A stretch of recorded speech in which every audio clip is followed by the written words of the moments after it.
Bonjour, mesdames et messieurs, et bienvenue à ce web journal du vendredi 13 février. Notre collaborateur Pierre-Paul Biron a fait la tournée des journaux ce matin. Alors, à la une du quotidien, le journaliste Denis Villeneuve présente le bilan financier de l'usine Rio Tinto Alcan pour l'année 2014. Tout à fait, Dominique, et c'est de très bonnes nouvelles pour Rio Tinto Alcan, qui a engrangé des bénéfices nets de 1,2 milliard de dollars pour l'exercice 2014. Il s'agit d'une augmentation de 124 comparativement à 2013, et l'entreprise qui a aussi battu des records d'efficacité dans ses usines d'Alma, AP60 ainsi que ABI du côté de Bécancour. Pour le chef de la production, Alfredo Barilla, c'est bien les compressions budgétaires de l'ordre de 232 millions de dollars qui ont été faites au cours de la dernière année ont vraiment porté leurs fruits. Et fait à noter, les trois secteurs de l'entreprise, donc bauxite, alumine ainsi qu'aluminium, sont tous trois en amélioration cette année. Et quelle est la stratégie pour les prochains mois pour RTA? La stratégie est très claire. On veut maintenant diviser les trois secteurs d'activité de l'entreprise et les gérer chacun individuellement selon les spécificités de leur marché individuel. Et même si les marchés sont volatiles à court terme, M. Barilla s'est très encouragé. Il croit qu'à court, à moyen et à long terme, eh bien, les marchés et la demande sera vraiment prometteuse. La une de la presse, quant à elle, analyse la compagnie Bombardier. Oui, la presse qui titre « Où s'en va Bombardier » ce matin, en référence à l'entrée en poste du nouveau président et chef de la direction, M. Alain Bellemare, qui remplace Pierre Beaudoin, qui est maintenant rendu président du conseil d'administration. Rappelons que l'exercice financier 2014 a été tout à fait désastreux pour Bombardier, qui a essuyé des pertes nettes de 1,2 milliard de dollars américains, surtout en raison de la suspension du programme Learjet et en raison de coûts de production inattendus du côté du programme C-Series. Les objectifs pour la compagnie, eh bien, c'est de prendre maintenant des bonnes décisions à court, moyen et long terme pour s'assurer de la sécurité financière de l'entreprise. Et M. Bellemare espère que l'entreprise Bombardier pourra demeurer un joyau du Québec et du Canada. Et dans l'édition Saguenay-Lac-Saint-Jean du Journal de Québec, la journaliste Laura Jessica Boudreau présente un portrait de la cigarette électronique dans la région. Oui, tout à fait. Laura Jessica Boudreau qui pose la question, est-ce que la loi entourant la cigarette électronique est trop floue? Les édifices gouvernementaux qui interdisent maintenant la cigarette électronique dans la région et les hôpitaux ont décidé d'emboîter le pas, tout comme Place du Royaume, une entreprise privée. Mais maintenant, la loi sur le tabac de 1999 interdit l'usage de tabac sous n'importe quelle forme dans les endroits publics. La cigarette électronique ne contenant pas de tabac, eh bien, c'est là où la question se pose. Est-ce que la loi est trop floue? Est-ce que la loi devrait encadrer maintenant la cigarette électronique? Et qu'en pensent les usagers de cette nouvelle technologie? Bien évidemment, les usagers espèrent que la loi sera modifiée et beaucoup de vendeurs de cigarettes électroniques ont soulevé le fait que comme la cigarette électronique ne contient pas de tabac, elle ne devrait pas se soumettre à la loi sur le tabac de 99. Et finalement, le Devoir met de l'avant le dépôt du rapport du coroner qui devait avoir lieu par rapport à la tragédie de l'île Verte. Oui, le rapport du coroner Cyril Delage qui a été déposé hier et le blâme est jeté sur les pompiers ainsi que la résidence pour personnes âgées de l'île Verte. Le coroner Delage a soulevé plusieurs lacunes dans l'intervention des pompiers ainsi qu'un nombre de personnel insuffisant le soir du 23 janvier 2014, le soir de l'incendie qui a malheureusement coûté la vie à 32 personnes âgées. Alors, que propose le coroner? Le coroner demande l'installation de gicleurs automatiques obligatoires dans toute résidence pour personnes âgées. Il demande aussi un système d'entraide entre les pompiers volontaires de petites municipalités pour assurer, comme il l'a dit lui-même, une force de frappe immédiate lors d'incendies majeurs comme celui du 23 janvier 2014. Il demande aussi l'abolition de la clause grand-père dans la formation des pompiers volontaires. Merci Pierre-Paul. Au plaisir, Dominique. Avis aux automobilistes, la rue Racine à Chicoutimi est fermée toute la journée en raison d'un bris d'aqueduc. La circulation devrait être rétablie vers 17 h. Des conseillers municipaux dénoncent les agissements du maire de Saguenay, Jean Tremblay, dans sa campagne publicitaire qui vante les mérites de la ville. Parmi eux, José Néron accuse le maire d'avoir utilisé 59 000 $ venant des fonds publics pour financer la campagne. Mon collègue Samuel Desbiens a accueilli la conseillère sur le plateau en matinée. Bonjour, Mme Néron. Bonjour. Tout d'abord, ce n'est pas la première fois que Jean Tremblay utilise des fonds publics. Est-ce que vous avez l'impression de déjà vu? Oui, effectivement. Je vais vous dire, ça fait des années qu'on fait ce genre de propagande politique. On utilise des fonds publics pour ce faire. Je crois que l'avenue de l'ERD, ça saute bon. On dit tout haut ce que bien des gens pensent tout bas. Les gens nous interpellent dans la rue, nous disent « on est tellement content que vous l'ayez dénoncé ». C'est de l'argent c'est de l'argent carrément c'est de l'argent qu'on pourrait ramasser, prendre, investir dans des infrastructures. Encore hier, je me promenais sur le boulevard Talbot, je voyais des gens qui marchaient carrément dans la rue. La sécurité de la population est en danger. C'est quelque chose qui se fait depuis au moins plus de 10 ans. Cet argent-là, on aurait pu vraiment l'investir pour aider, améliorer le service aux citoyens et sa sécurité. Et pensez-vous que cette fois, vos commentaires vont avoir plus d'impact auprès de Jean Tremblay? On l'espère. Je vais vous dire, une situation comme ça, lorsque c'est dénoncé, parfois la personne qui en est responsable, elle y réfléchit à 2 fois avant de continuer. Alors oui, on l'espère. Et le conseiller indépendant François Tremblay vous a quelque peu démontré son appui hier. Pensez-vous que d'autres conseillers vont suivre le pas prochainement?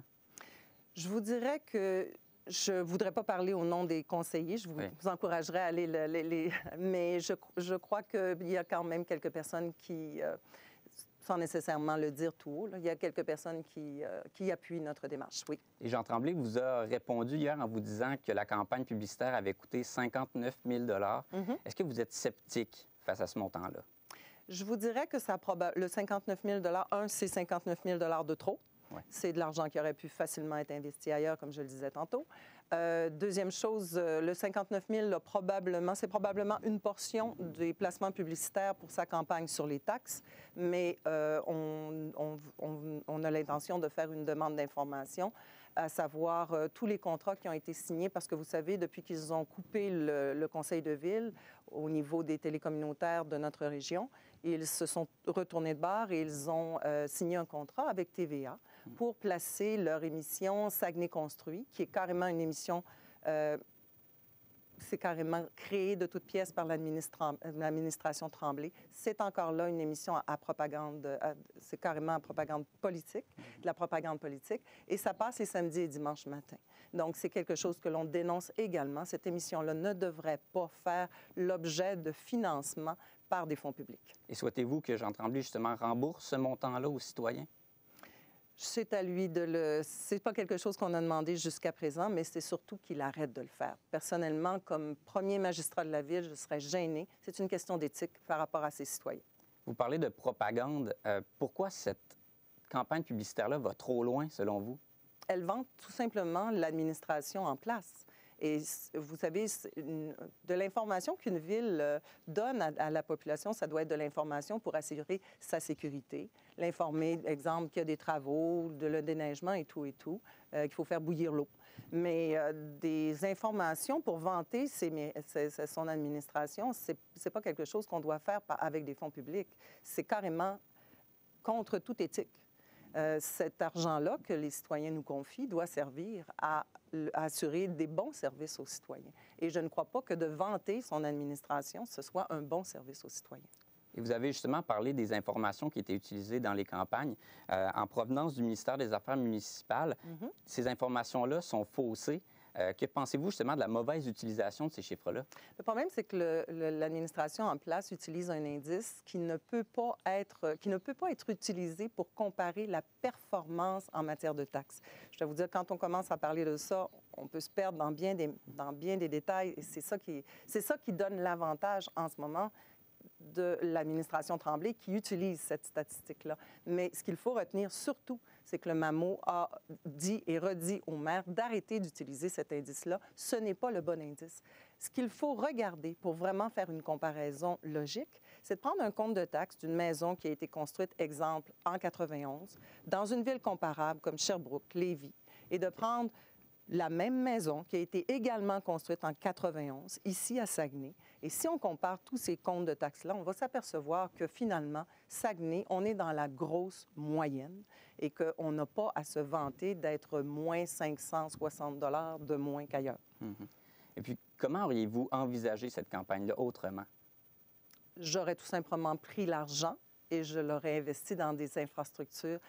J'aurais aidé des gens dans... On a coupé 5 % depuis le 1er janvier à la Ville, en disant aux citoyens qu'on devait se serrer la ceinture. Et d'un autre côté, on prend cet argent-là qu'on a économisé, dans le sens qu'on a pris de l'argent dans les services aux citoyens et on l'a investi dans du placement publicitaire pour vanter, redorer l'image de l'administration en place. C'est odieux. Merci beaucoup, Mme Néron. Ça fait plaisir. Je m'entretenais avec la conseillère municipale de l'équipe du Renouveau démocratique du district numéro 14. De retour à vous, Dominique. Logement Trade espère obtenir la collaboration de la ville de Saguenay pour la décontamination du terrain qui accueillera la coopérative d'habitation La Persévérance. Au cours des dernières semaines, l'organisme a amassé plus de 4 465 $ auprès des commerçants locaux qui soutiennent le projet. Jacob Cassidy, le conseiller municipal Claude Tremblay, est optimiste lorsqu'il parle du projet. En effet, Dominique, la Ville planche actuellement sur le dossier pour essayer de trouver une solution. Le conseiller de l'arrondissement croit qu'une proposition pourrait être mise sur la table au courant de la prochaine semaine. Avec ce qu'on est en train de parler avec des gens pour des pistes de solutions, on serait capable d'arriver avec des choses peut-être plus intéressantes au point de vue de prix. Amasser les fonds nécessaires pour décontaminer le terrain sur lequel sera construite la nouvelle coopérative est un défi de taille pour Logement Trade. Refaire une autre campagne de financement, c'est pour nous un gros effort qu'on a fait. Alors, on va souhaiter que la Ville réponde favorablement. Selon la coordonnatrice chez Logement Trade, l'avenir du projet se retrouve entre les mains des élus municipaux. La facture est de 350 000 pour décontaminer. Si la Ville ne répond pas positivement, j'ai bien peur que le projet meure dans l'œuf, malgré les 2,7 millions qu'on a récoltés. Plusieurs commerçants et citoyens de Kenogami ont participé à la dernière campagne de financement pour montrer aux élus municipaux qu'ils appuient le projet. J'encourage Logement Trade parce que je trouve que le toit, le logement, ça a toujours été primordial pour moi. C'est vraiment d'aider ces familles-là. Je ne regarde pas les retombées qu'il peut y avoir pour mon commerce. De son côté, la coordonnatrice de Logement Trade est loin d'avoir abandonné le projet. Même sans espoir, la lutte est encore un espoir. Alors, on poursuit la bataille et on va y arriver. Logement Trade espère obtenir les fonds nécessaires pour effectuer la première pelletée de terre à l'été ou l'automne 2015. La coopérative La Persévérance pourrait ainsi ouvrir ses portes au courant de l'année 2016. Jacob Cassidy, ATM Nouvelles, Saguenay. Et un phénomène qui fait jaser depuis plusieurs jours, l'adaptation cinématographique du best-seller érotique 50 nuances degrés était présentée hier soir en avant-première au cinéma Odyssée de Chicoutimi. Le film raconte l'histoire d'une jeune femme séduite par un milliardaire qui l'initie à des pratiques sadomasochistes. Yoann Corlé-Savard, les spectateurs ont semblé apprécier le visionnement. Effectivement, Dominique, les gens ont vraiment semblé aimer leur expérience. Ils quittaient avec le large sourire. En même temps, c'est un film qui était très attendu depuis l'annonce de son adaptation cinématographique. Et je vous invite à écouter quelques commentaires recueillis après la représentation d'hier soir. Satisfaite, en fait. J'avais quand même beaucoup d'attentes, mais non, c'est vraiment bien fait. Oui, ça respecte bien l'histoire du livre. J'ai aimé. Je n'ai pas lu les livres, mais donc c'est une découverte pour moi. Mais c'est un domaine très secret à développer. Vraiment comme sortie hors de mes gonds, voir la relation entre Anastasia puis Christian, là, comme, je trouve ça comme un peu impossible dans ma tête, là, ça fonctionne. On sait que le best-seller a été lu par des milliers de lecteurs. Est-ce que le film est fidèle au livre? Mais selon les commentaires des gens, assez oui. L'adaptation est bien faite, le tournage a été bien fait. Par contre, il y a quand même une grande différence entre le livre et le film. C'est que dans le livre, on retrouve, on est dans la tête d'Anastasia, on peut lire dans ses pensées, ce qui n'est pas le cas dans le film, évidemment. Donc, on a plus une place d'observateur. On voit la situation de l'extérieur, ce qui peut plaire ou déplaire aux gens. Et je vous invite à écouter les commentaires d'une dame à ce sujet. Je te dirais que les deux c'est complètement différent dans le sens d'aimer, mais le livre, tu te laisses penser, ça te laisse penser, tandis que le film, c'est un petit peu plus concret, mais c'est fantastique. Les cinémas doivent avoir beaucoup d'attentes envers le film. Effectivement, ça va être sûrement le plus grand film de l'année au niveau des ventes de billets et il va être présenté à 2 salles à Chicoutimi pour les 2 prochaines semaines. Merci, Yoann. Ça fait plaisir. On reste dans le thème de la Saint-Valentin, qui est l'une des journées les plus importantes de l'année pour les fleuristes et les pâtissiers. Malgré le froid qui persiste, les commerçants sont prêts à accueillir les clients qui sont déjà nombreux à la veille de la journée de l'amour. Adrien Cloutier, il y avait beaucoup d'effervescence dans les commerces ce matin.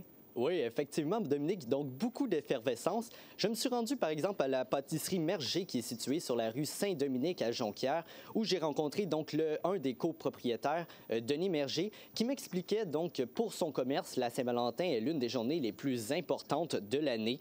Par exemple, ils ont quintuplé la production de chocolat pour la journée. Beaucoup également de produits dérivés, donc aux couleurs de la Saint-Valentin, des petits gâteaux en forme de cœur, etc. Alors, vraiment la plus grosse journée de l'année et on l'écoute à ce sujet. Comme je te dis, c'est une seule journée, mais tout le monde vient la même journée. T'sais, ils ne vont pas venir le lendemain, hein, j'ai oublié, ils ne se reprennent pas. Là, ça arrive des fois, mais c'est très rare. T'sais, si tu te reprends le lendemain, ça ne va pas vraiment bien. Et quels sont les gros vendeurs lors de cette journée? Oui, alors je me suis rendu également au fleuriste Jardin des Fleurs et j'ai parlé à la propriétaire Francine Lavoie qui m'expliquait donc sans surprise que le plus gros vendeur lors de la Saint-Valentin, c'est les roses. Alors, bien important toutefois de bien choisir sa rose. Il y a donc diverses couleurs. Le rose qui est la couleur peut-être d'un amour plus tendre, alors à donner à sa mère. Le rouge d'un amour très passionnel. Le orange d'un amour qui s'étend, donc qui est grandissant. Alors, bien choisir sa rose. Du côté de la pâtisserie, c'est évidemment le chocolat noir qui est très populaire. Oui, et selon les commerçants, quelles sont les conditions pour que la vente soit optimale? Oui, bien en fait, Dominique, vous comprendrez que cette année, il fait très froid. Alors, les commerçants ont peut-être un peu peur que les clients choisissent de rester à la maison plutôt que de sortir acheter. Également, le fait que la Saint-Valentin cette année se déroule un samedi. Alors, on écoute également Francine Lavoie à ce sujet. C'est un guest le samedi, parce qu'il y en a qui vont partir pour la fin de semaine, ils vont oublier les fleurs, ils vont s'en aller au chalet. Donc, la journée, c'est pas la meilleure le samedi. Alors voilà, Dominique, merci beaucoup et bonne Saint-Valentin. Merci à vous, Adrien. Côté culturel, les artistes Cynthia Dynan Mitchell et Yemi Pataroyo lançaient hier leur exposition à l'espace virtuel du Centre Bagne. Ils y présentaient respectivement des œuvres s'articulant autour de la décoration intérieure et sur la relation entre les personnes et la technologie. Maxime Auger, quelle ambiance régnait-il lors de cette soirée? Eh bien, Dominique, c'est sous la convivialité qu'a été présenté ce vernissage sous la formule d'un 5 à 7 qui présentait deux artistes fort différents. Une centaine de personnes se sont déplacées pour venir admirer les différentes œuvres des deux artistes invités, où il était présenté deux expositions hors du commun. Mon travail vraiment est basé en sérigraphie. Puis ce médium-là est très versatile. Je peux l'imprimer sur papier, sur tissu, sur céramique, un petit peu de tout. J'ai connu un peu c'est quoi les arts numériques, les dispositifs interactifs. Je me suis trop intéressé pour ça. C'est la première fois que les deux artistes se déplacent et exposent ici au Saguenay-Lac-Saint-Jean. Et pour Yemi Pataroyo, il s'agit d'une première exposition en solo. Je fais plusieurs expositions groupales avec mes collègues de maîtrise. J'ai exposé aussi dans les CNE et j'ai gagné un prix, en effet, le prix du jury de la relève dans les CNE. Je sens que je suis rendue à un point dans ma carrière où je me sens à l'aise puis je peux vraiment m'amuser. Donc, à partir d'un plan de galerie, là, j'y vais puis je vais faire du papier peint.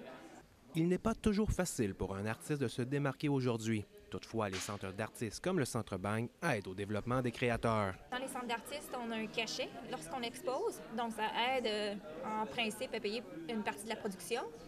Le centre aide lors du montage, c'est certain. Autre que ça, je me sens vraiment à l'aise puis autonome et je trouve que c'est un jeu venir poser. Le public pourra venir admirer les œuvres dès maintenant et ce jusqu'au 17 avril prochain ici à l'espace virtuel du Centre Bagne. Maxime Auger, ATM Nouvelles, Saguenay. Au sport, les élites de Jonquière ont créé l'égalité 1-1 hier dans leur série qui les oppose aux Grenadiers de Châteauguay. La formation jonquiéroise l'a emporté 4-1 grâce à une excellente performance défensive, selon l'entraîneur-chef des élites, Steve Thériault. L'attaquant Jordan Martel s'est démarqué avec une récolte de 2 points, alors que la recrue Simon Boudreau-Belzile a réalisé 33 arrêts dans la victoire. La série 3-5 se poursuivra samedi et dimanche au foyer des loisirs d'Arvida. Une vingtaine de personnes atteintes d'un handicap ont participé à une séance d'activité ce mercredi à l'occasion de Saguenay en neige. Malgré leurs limites physiques ou psychologiques, ils ont tous été enchantés de participer à une activité adaptée à leurs conditions. Voici le reportage de Sterling Forestal. La joie pouvait se lire sur les visages pétillants et enthousiastes des participants à diverses activités animées par des intervenantes du Patro de Jonquière. Toutes les personnes, finalement, ont droit à faire des activités à Saguenay en neige. Donc, eux, évidemment, ils ne peuvent pas sculpter des des sculptures de neige non plus. Jeunes et vieux ont tous pu jouer à des jeux de motricité, ballons, cubes, adaptés à leurs conditions. Parce qu'ils ne sont pas habiles non plus. Des fois, c'est des handicapés aussi qui ont des handicaps physiques. Donc nous, ce qu'on leur propose, c'est des activités différentes, mais qui les rejoignent aussi. Ils sont nombreux à venir de Jonquière et des environs, dont un groupe de la polyvalente de Jonquière avec la préposée aux élèves handicapés Nadia Bernier. Ça nous permet de socialiser, d'apprendre à se comporter aussi, à bien se comporter en société. Puis c'est une belle journée de plein air aussi. Un DJ était aussi présent pour égayer l'atmosphère, de même que les mascottes Flocon et des Neiges. Surprise, ça s'en vient. Flocon et des Neiges. La majeure partie d'entre eux sont membres du réseau de l'Association pour la promotion des droits des personnes handicapées, APDPH. L'activité n'a duré qu'1 heure pour pouvoir les accommoder. C'est sûr qu'il y a des personnes qui ne sont pas nécessairement toujours... des fois, ils deviennent plus fatigués rapidement. Donc, c'est vraiment une période d'environ 50 à 60 minutes là, pour aujourd'hui. Cette première édition a été une belle réussite. Jeunes et vieux ont tous aimé prendre part à ces jeux adaptés à leurs conditions et espèrent bien participer à une prochaine édition. Sterling Forestal, ATM Nouvelles, Saguenay. C'est ce qui conclut notre web journal. L'équipe vous souhaite un bon week-end malgré le froid extrême annoncé. De retour la semaine prochaine. Au revoir.